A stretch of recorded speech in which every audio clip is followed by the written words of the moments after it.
ఈ 1,15,000 టికెట్లు 24 గంటల్లో సేల్ అయ్యాయని నాకు ఒక 1 అవర్ బ్యాక్ చెప్పారు. ఓకే. అంటే 3 అవర్స్ డిలేలో రిపోర్ట్ అవుతుందంట. నిన్న 12 o'clockకి 11:04కి ఓపెన్ చేయడం మొదలెట్టారు. ఈరోజు ఈవినింగ్కి అన్ని థియేటర్స్ కూడా ఓపెన్ చేస్తారు తెలుగు రాష్ట్రాల్లో.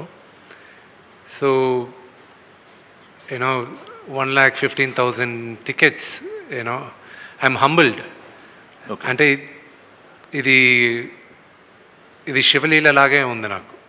ఓకే. నిన్న సెన్సార్ల విషయంలో కూడా ఏవో కట్స్ చెప్పారన్నారు. ఆ కట్స్ తర్వాత సినిమా ఇంపాక్ట్ ఏమన్నా దెబ్బతిన్నదా, లేకపోతే మీరు ఊహించిందే వచ్చిందా? సిమిలర్ వర్డ్స్ పెట్టారని విన్నాము, అది నిజమేనా? సెన్సార్ అనేది I have to thank them also. వాళ్ళు బాగా సపోర్ట్ చేశారు. You know I have to thank everybody, though it was very challenging. నాకు వచ్చిన బిగ్గెస్ట్ ఇబ్బంది ఏంటంటే, మన సౌత్ ఇండియాకి మనకు తెలుసు కన్నప్ప కథ. నార్త్కి వెళ్ళేసరికి శివలింగం పైన కాలు పెట్టేది, నోట్లోంచి నీళ్ళు పోసేది వాళ్ళు ఒప్పుకోలే. దానికి నేను ఫైట్ చేయాల్సి వచ్చింది. నేను ఈ సినిమా తీసింది ఈ తరానికి మన కథ తెలియాలి, మన హీరోల కథలు తెలియాలి, మన దేవుళ్ళ కథలు తెలియాలి, మన ఇతిహాసం తెలియాలి. ఇదంతా ఏమైందంటే, లేదు ఇక్కడ గొడవలు అవుతాయి, ఇక్కడ ఎవరో ఒకరు కేసు వస్తుంది. నేను చెప్పా, ఇలా భయపడుతూ వెళ్ళామంటే మన హిందూయిజం గురించి ఎక్కడ చెప్పుకుంటాం, మన ఇలాంటి కన్నప్ప లాంటి డివోటీస్ గురించి ఎలా చెప్పగలను? ఈ తరానికి చూపించాలనే కదా నేను ఈ సినిమా తీసింది. మీరు నాకు యాక్చువల్గా first it was lot of discussion.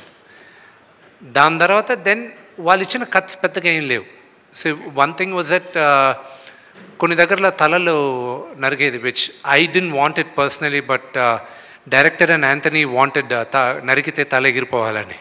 So I was like, నాకే కొంచెం ఇదిగా ఉండింది. సో ఐ సెడ్ లేదు అన్న. So those were the two things. And blood ఎక్కడో దగ్గర ఎక్కువ కనిపించిందని. అండ్ ఆ రోజుల్లో వాడిన పదం ఒకటి, నీలాంటి నీచ జాతికి అనేది ఆ వర్డ్ ఒకటి రీప్లేస్ చేయమన్నారు. అవి చేసాం.